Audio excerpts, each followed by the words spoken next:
네, 이번 코너는 빅데이터로 시청자들의 마음을 분석해보는 M 빅데이터 시간입니다. 전민기 위원이 준비하셨죠? 네, 오늘 빅데이터로 알아볼 프로그램은 매주 수요일 밤 세상 속 놀라운 진짜 이야기를 찾아 떠나는 시사교양 프로그램 실화탐사대입니다. 실화탐사대는 2018년 5월 첫 선을 보인 파일럿의 화제에 힘입어 같은 해 9월 정규 편성됐는데요. 지금까지 총 73회가 방영돼 평균 시청률 4.5%를 유지하며 입지를 다져가고 있습니다. 네, 그렇다면 본격적으로 실화탐사대에 대한 시청자들의 목소리를 분석해볼까요? 네, 실화탐사대 연관 검색어 준비해봤습니다. 제보, 신동엽, 국민청원, 최초, 사회적 약자, 피해자, 사건, 진실 이런 키워드들이 상위 연관 키워드로 등장을 했습니다. 그렇군요. 그럼 먼저 제보라는 단어가 눈에 들어오는데 이건 무엇과 관련된 단어죠? 네, 바로 실화탐사대를 이끄는 원동력, 시청자들의 제보를 뜻하는 단어입니다. 미궁에 빠진 사건뿐만 아니라 이웃 간의 갈등, 성범죄, 사기 사건 등 시청자들의 제보로 세간에 알려지지 않은 다양한 이야기들을 알려주고 있는데요. 우리 주변에서 누구나 겪을 수 있지만 사회 이면에 있는 이야기들을 조명해 공감을 끌고 있습니다. 네, 시청자들의 제보는 실화탐사대를 이끌어가는 힘이기도 하죠. 그중에서도 시청자들의 공감을 가장 많이 받은 사연에는 어떤 것들이 있나요? 네, 온라인상에서 가장 조회수가 높은 탑3 영상을 꼽아봤습니다. 제보를 바탕으로 스테로이드 오용과 불법 판매 실태를 추적한 19회 약한 남자 편이 217만 조회수로 3위를 차지했고요. 약물도 팔고 이렇게 불법적으로 암암리에 만든 회원의 몸으로 홍보를 해서 PT 수익도 얻고요. 그들은 이제 PT가 끝나고 몸이 빠져나가고 있을 때 내가 PT를 그만두니까 몸이 빠지네. 이 사람한테 운동을 안 배웠더니 몸이 빠지는구나. 이렇게 생각을 해요. 하지만 실체는 PT를 안 받아서가 아니라 약물을 끊어서죠. 네, 이어 2위는 이웃에서 성매매, 마약 제조를 한다고 제보한 여교수 이야기를 다룬 3회, 여교수와 독가스 편이 360만 조회수를 기록했습니다. 희귀 난치 질환인 복합 부위 통증 증후군을 앓고 있는 환자들의 일상을 다룬 9회, 인간이 느끼는 최악의 통증, CRPS 편이 조회수 464만 조회수로 1위를 차지했습니다. 네, 정말 높은 조회수를 기록했는데요. 앞서 소개된 이야기들이 주목받은 이유는 무엇이라고 보시나요? 그 실화탐사대의 기획 의도를 보면 이런 말이 있어요. 동시대의 사람들이 이제 나도 겪을 수 있는 그런 사건들을 다룬다. 어떻게 보면 이제 우리 사회에 더 뚜렷하게 가시화되지 않은 문제들을 좀 재발견하게 하는 그런 성격이 있지 않나 생각이 되는데 이번에 조회수가 높은 영상들에도 그런 특징이 좀 나타나고 있어요. 2위를 차지한 여교수와 독가스 편에서는 좀 이웃 간의 갈등이라든지 좀 정신적인 문제를 겪고 있는 그런 개인의 이야기가 있었고 1위에서도 이제 어떤 희귀 질환을 다루고 있기 때문에 어떻게 보면 우리 사회에서 좀 개인적인 문제, 좀 가족 내부의 문제로 치부가 돼서 좀 사회적인 조명과 제도적인 지원이 미미한 그런 이슈들을 다루고 있잖아요. 그만큼 좀 우리가 더 좀 친밀하게 공감할 수 있는 그런 이슈들이기 때문에 많은 관심을 이끌어내지 않았나 합니다. 저는 김선영 위원님 의견에 비슷하면서도 또 한편으로는 좀 다른 부분이 있는데요. 일단은 말씀하신 대로 우리 사회에서 흔하게 일어날 수 있는 진짜 공감할 수 있는 주제들인 것 같기는 해요. 그런데 기존의 언론이나 미디어에서 이것을 충분히 다루지 못했기 때문에 일부 시청자 입장에서는 또 새롭고 좀 신기하게 보일 수도 있겠다라는 생각을 했거든요. 그 미디어 현장에서 흔히 얘기하기를 이제 개가 사람을 물면 뉴스는 안 되지만 사람이 개를 물면 뉴스가 된다는 표현이 있을 정도로 그 신기한 주제가 가지는 영향력을 우리가 무시할 수 없을 것 같은데요. 3회차를 보면 이러한 그 뉴스의 신기성이나 일탈성이 굉장히 높은 주제였다라는 생각이 들고요. 이 문제들이 결국 개인의 문제라고 보기보다는 좀 더 파고 들어가면 이 사회 구조의 문제일 수 있겠다라는 생각이 들어요. 약한 남자 편에서 보인 것처럼 내가 타인의 이목을 끌기 위해서 약을 한다라는 그런 고백들을 들을 때 운동을 하다 보니까 몸이 좀 좋아졌었어요. 그 막 나한테 관심을 주고 나한테 말을 걸고 하는 거예요. 근데 내가 거기에 미쳐버린 겁니다. 난 한 번도 살면서 받아먹지 못했던 관심과 사랑을 받게 된 거죠. 나를 특이하게 보고 나를 대단하게 봐주니까 저는 이거에 깊게 빠져들 수밖에 없었어요. 약물을 쓰는 한이 있더라도요. 네. 정말로 파편화되고 분절화된 사회에서 우리가 얼마나 좀 힘들게 살아가고 있구나. 개인적으로 시청하고 나서 씁쓸한 생각도 들었던 한편이 아니었나라는 생각이 듭니다. 저는 그냥 일반 시청자의 그냥 시선으로 봤을 때 이 세 편 보면서 이런 표현은 좀 그렇지만 그냥 재밌다. 어떤 나의 호기심을 좀 자극한다 이런 좀 편들이었던 것 같아요. 그러니까 여교수 같은 편은 굉장히 우리 사회에 있을 법한 일인데 이것이 한 극단으로 치닫는 모습을 보면서 저런 이웃을 만나면 어떨까라는 약간의 그런 공감대가 있었고요. 약한 남자 편은 사실 요즘에 몸에 대한 관심이 많은데 일반인들에게도 사실은 이 스테로이드 주사가 굉장히 많이 침입을 해 있어요. 그래서 그 일부 PT 하는 그런 트레이너들 중에서도 한번 써보시면 어떠냐 이렇게 주변에서도 이야기를 들었다는 경우가 있어서 이거는 아마 그런 쪽의 관심사가 확 올라갔던 것 같고요. 그리고 마지막 1위 한 편 같은 경우는 뭔가 좀 생소한 주제면서 저런 병이 있구나라는 어떤 좀 새로움 이런 것들이 좀 동시다발적으로 약간 좀 자극이 되지 않았나. 네, 다른 연관 검색어도 살펴볼까요? 국민청원 단어가 눈에 띄는데요. 네, 이 사회적 변화를 바라는 시청자들의 힘이 모이는 곳이 바로 국민청원 게시판입니다. 지난해 11월 그날 밤 신생아실에선 대체 무슨 일이 편 방영 이후에 국민청원 20만 건을 돌파해서 청와대가 공식 답변까지 내놓는 결과를 이끌어냈습니다. 이 사건의 연관 검색어에 있는 최초라는 단어와도 연관이 돼 있는데요. 바로 실화탐사대에서 최초로 심층 취재를 해서 큰 파장을 불러일으켰습니다. 이렇게 수면 아래 가려져 있던 사건 외에도 아동 성범죄자 조두순, 그리고 연쇄살인범 이춘재 얼굴을 최초 공개하는 등 최초 타이틀을 또 다수 갖고 있습니다. 실화탐사대에서는 그동안 사건을 다양한 시각으로 접근해서 새로운 이야기를 이끌어내며 최초라는 수식어가 자주 거론됐었죠. 이처럼 사회적으로 이슈가 되는 이야기들이 많았으니까 온라인상에서도 꾸준히 화제가 됐을 것 같은데요. 어떤가요? 그래서 첫 방송부터 지금까지 온라인상의 언급량을 비교를 해봤습니다. 언급량 추이를 보면 2018년 10월부터 1월까지 급격하게 언급량이 증가를 하고요. 이후 다소 주춤했지만 2019년 3월부터 5월까지 또 폭발적인 언급량을 보입니다. 그 이후 최근까지는 뚜렷한 특이점 없이 일정한 언급량을 유지하고 있습니다. 네, 그래프 모양을 보니까요. 정말 언급량의 높고 낮음의 폭이 뚜렷합니다. 이런 언급량의 변화 어떻게 해석해야 될까요?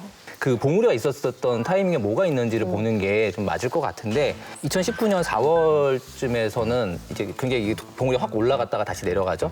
이때는 최초로 이제 조두순의 어떤 얼굴을 공개했었던 게 굉장히 화제가 됐었죠. 엄청 언급이 됐는데 그거 끝이었어요, 사실은. 조금 아쉬운 거는 그렇게 확 올랐을 때 좀 더 그 이후로 좀 더 계속해서 논의되는 것들로 이 공개라는 부분에서 우리가 어떤 이야기를 할 것인가라는 것들이 더 논의가 됐다면, 사회적 논의가 되고 어떤 가이드라인을 새롭게 수정하는 계기가 됐더라면 저는 이제 이 그래프가 좀 더 완만한 기울기를 하거나 중간중간 또 다시 오를 수 있지 않았을까 싶은데 그냥 이렇게 한번 솟고 끝이라고 하는 게 좀 좋은 그 현상은 아니지 않나 생각이 들었어요.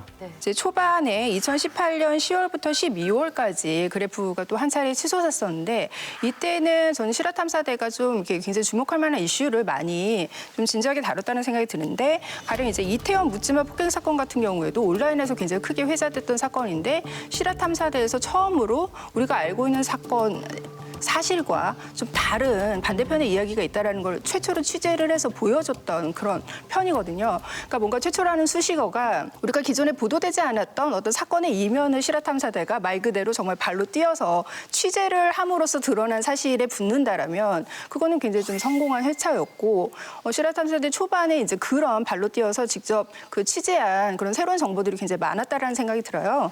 근데 위 의원님께서 말씀하신 것처럼 조두순 얼굴 공개 같은 경우 이제 좀 시청률도 굉장히 높았지만은 논란도 굉장히 많이 따랐죠. 그 이후에 좀 비슷한 연출이 계속 반복이 되는 게 이춘재 씨도 얼굴을 또 최초로 공개를 했고 이런 식으로 뭔가 이렇게 최초라는 것이 잠깐 화제성을 노린 듯한 그런 연출이 계속 반복되는 경향이 있어서 저는 최근에 좀 언급량이 계속 평탄한 그래프를 그리는 게 거기에 대한 시청자들의 어떤 피로도는 아닌가 그런 생각도 했어요. 이 화제성이라는 게 말씀하신 대로 약이자 독이 될 수도 있겠다는 생각이 들어요. 그러니까 화제성이라는 게 분명히 프로그램의 어떤 그 관심을 높이는 데 중요하고 이 프로그램이 그런 이슈를 찾아서 전달하는 것은 맞지만 제작진 입장에서 이 화제성에만 너무 몰두하게 되면 모든 이슈가 화제를 가지고 있는 건 아니잖아요. 어떻게 보면 소재를 화제 있는 걸 찾다 보면은 결국엔 본질을 좀 왜곡할 수도 있고 아까 말씀하신 대로 선정성이나 자극성을 좀 더 담보해서 스토리텔링을 가져갈 수도 있어서 보는 시청자 입장에서는 굉장히 좀 피로할 수도 있겠다는 생각이 들거든요. 저도 보면서 몇몇 편들은 이렇게 흘러가지 않을까? 결국에는 이렇게 되지 않을까 예측을 했었는데 그 예측에서 크게 벗어나지가 않아서 제작진 측면에서 이 부분에 대해서 좀 잘 판단을 해서 균형감 있게 가져갈 필요는 있는 것 같아요. 네, 아이템 자체의 화제성을 넘어서 실화 탐사대만의 경쟁력을 다질 수 있는 균형감이 중요하겠다는 생각이 듭니다. 다른 연관 검색어 살펴볼게요. 실화 탐사대 하면 이분을 빼놓을 수 없죠. 신동엽이라는 키워드가 눈에 띕니다. 네, 진행자 중 연관 검색어에 유일하게 이름을 올린 사람입니다. 이 실화 탐사대 기둥 역할을 해오고 있는 신동엽 씨인데요.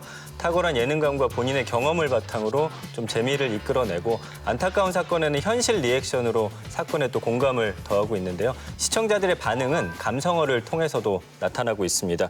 먼저 신동엽 관련 긍정 감성어를 보면 편하다, 감동적, 웃음바다 만들다, 공감하다, 격려하다, 눈길 끌다, 뛰어나다 등 이 안정적인 진행에 대한 반응들이 대부분이고요. 부정 감성어로는 격분하다, 황당한, 억울하다, 마음 아프다, 안타깝다, 씁쓸한 등 이거는 사실 신동엽 씨 개인에 대한 어떤 감성어라기보다는 이야기에 공감하는 모습을 느낀 감성어들이 나타나고 있기 때문에 신동엽 씨를 통해서 또 이런 감정들이 좀 극대화되고 있다 이렇게 평가할 수 있겠습니다. 그렇군요. 정말 다양한 감성어들이 나왔는데 신동엽 씨에 대한 시청자들의 반응 어떻게 해석할 수 있을까요? 유사한 시사 프로그램들과의 결정적인 차이가 이제 스튜디오 포맷이 있다라는 거잖아요. 이 스튜디오 진행자들의 시선과 감정을 통해서 우리가 전해 듣기 때문에 조금 더 공감할 수 있는 부분에서는 그 몰입도가 확 올라가는 그런 효과가 있다라고 볼 수 있고요.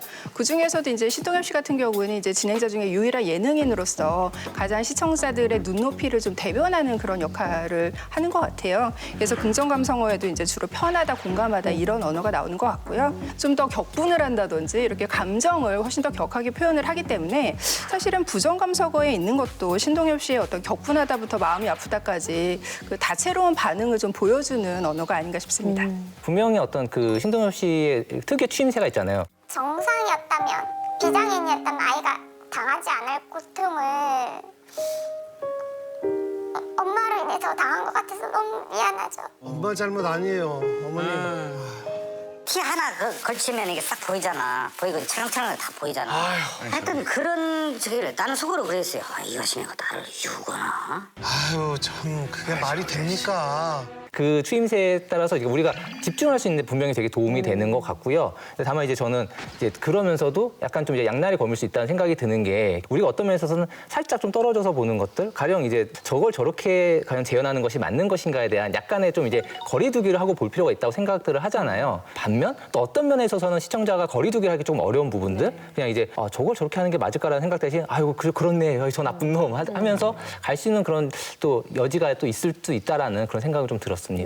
저는 신동엽 씨 재발견이다라는 생각이 들어요. 워낙 그분의 캐릭터 자체가 재치발랄한 캐릭터를 가지고 있어서 이런 약간 어둡고 무거운 주제들을 다룰 때 그 부분을 본인이 되게 균형감 있게 잘 풀어내는 것 같아요. 한쪽으로 굉장히 좀 어둡고 힘들게 진행할 수 있는 부분을 말 그대로 웃음 코드로만 승화하는 게 아니라 재미있게 편안하게 풀어낼 수 있는 그런 능력을 이 프로그램에서 충분히 발휘한 것 같아서 중간에서 굉장히 조절을 잘한 그런 아주 좋은 케이스였다라는 생각이 들어요. 다른 연관 검색어도 살펴볼게요. 사회적 약자, 이 키워드는 어떤 내용과 관련돼 있을까요? 네, 이 실화 탐사대에 소개된 사연 속 주인공들은 대부분 사회적 약자들입니다.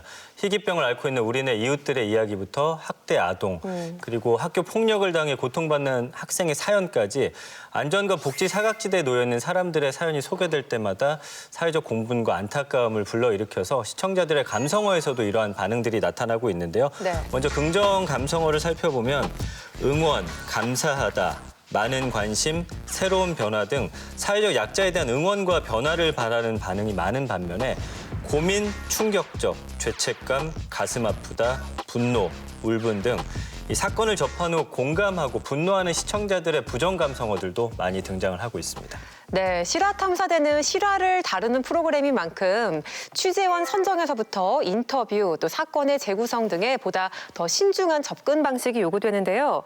시사 교양 프로그램으로서 앞으로 실화 탐사대가 어떤 접근 방식이 필요하다고 생각하세요? 저희가 초반에 실화 탐사대에 이제 상당한 비중을 차지하고 있는 재연 부분에 대해서 많이 지적을 한 것은 이 프로그램이 이제 사회적 약자를 다루고 있는데 그 재연 부분에서 이런 피해자의 고통에 좀 초점을 맞춰서 이들의 고통을 굉장히 좀 노골적으로 조명을 하는, 그래서 굉장히 좀 선정적으로 보이는 그런 부분의 위험성을 많이 지적을 했고요.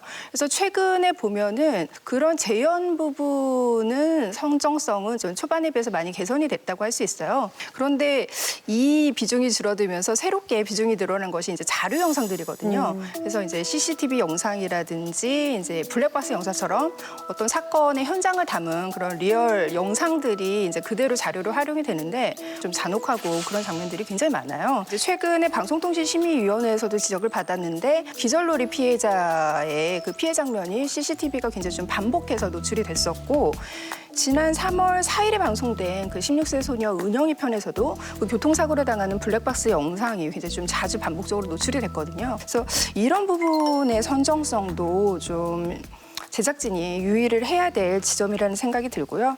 시청자들이 그런 충격적인 영상을 통해서 일시적인 어떤 각성 효과를 가질 수는 있겠지만 더 중요한 것은 우리 사회에서 이것을 어떻게 개선해 나갈 것인가, 그 방향을 좀 생각하게 만드는 그런 식의 유도하는 연출이 굉장히 필요하다고 생각을 합니다. 메시지라는 거는 여기는 정보뿐 아니라 연출이라는 방식에 의해서도 항상 결정이 된다라고 생각을 해요. 그러니까는 그것들이 분명히 팩트로 구성되어 있다 하더라도 그 팩트를 어떻게 연출하느냐에 따라서 제작진의 의도라는 것들이 이런 스토리텔링 안에서 드러날 수밖에 없고 일종의 확증 편향이 생길 수도 있다고 생각을 하거든요. 거제 영화 유기 사건을 다뤘었던 두 얼굴의 아내 편이 있었는데 어떤 그 드라마타이즈들이 나오는 게 말하자면 이 여성분이 두 얼굴의 아내인데 결혼을 했지만은 다른 남자를 만나러 갈 때 어떻게 뭐 화려하게 꾸민다든가 어떤 되게 그냥 어떤 허영적이고 우리가 생각하는 막 되게 바람피는 여자는 저럴 거야 같은 어떤 모습들, 그런 모습들로 이제 연출을 합니다. 사실 그리고 이제 또 중요한 거는 사실 이 여성분하고는 취재가 안 됐었어요. 뭐 거부를 해서 그런 거지만은 근데 뭐 시어머니라든가 남편이라든가 사실 이분들의 입장이라는 거는 되게 중요한 팩트지만 이제 그것만으로 이 사람을 이제 구성했을 때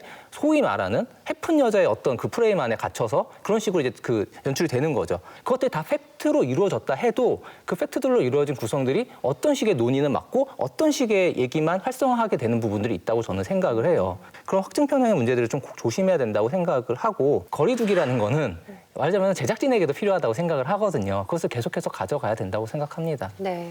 그 말씀하신 그 사례가 그 가장 화제가 된 그 에피소드로 언급을 해주신 그 신생아실 그 아동 신생아 학대 사건에서도 좀 비춰졌었는데, 그런 시스템을 계속해서 유지를 하고 있었던 그 병원의 문제도 있었고, 이런 병원이 어떤 사고를 저질렀을 때 충분히 사회적인 증거를 가하지 못한 그런 시스템의 문제도 있었고, 여러 가지 굉장히 문제가 복합적으로 지적이 됐어야 하는 사건임에도 불구하고 정작 연출된 것은 그 굉장히 좀 악마화된 그 간호사의 얼굴, 거기에 좀 초점이 맞춰져 있었다는 생각이 들거든요. 그러니까 실화탐사대가 이제 다각적인 측면을 고려를 하지 않는 건 아닌데 그런 점들을 좀 제작진이 유의를 해주셨으면 좋겠어요. 사실 보면서 그 미디어 효과 이론 중에 문화 개발 이론이라고 있어요. 그러니까 미디어에서 굉장히 폭력적인 장면을 계속해서 보여주게 되면 특히 청소년 같은 친구들은 또 어린이 같은 경우에는 아, 이 사회가 정말로 이렇게 폭력적이고 위험하고 무섭구나 이렇게 인식하게 된다는 거죠. 그래서 이런 인식들을 조금 변화시켜줄 필요가 있어요. 물론 이 이슈들 자체가 굉장히 좀 어렵고 힘든 이슈들을 다루다 보니까 그런 부정적인 감정을 이입할 수밖에 없지만 경우에 따라서는 좀 희망적인 힐링을 줄 수 있는 이슈들도 우리는 충분히 찾아볼 수 있지 않을까. 실화냐라는 그런 물음표를 꼭 부정적인 어려운 이슈에만 붙일 게 아니라 뭐 희망찬 이슈에도 붙여서 우리가 그것을 바라볼 수도 있기 때문에 저는 1회 때 그 박항서 감독님의 그 인생 스토리 어떻게 보면 좀 진부할 수도 있는데 그래도 그런 이슈들을 좀 다뤄주면 이 프로그램에서 좀 균형감 있게 감정을 좀 가져갈 수 있지 않을까라는 생각이 좀 들었습니다. 네, 오늘 실화탐사대에 대해 다각적으로 이야기를 나눠봤는데요. 실화탐사대가 앞서 언급된 아쉬운 점들을 보완해서 MBC의 공영성을 대표하는 프로그램으로 자리 잡을 수 있기를 응원하겠습니다.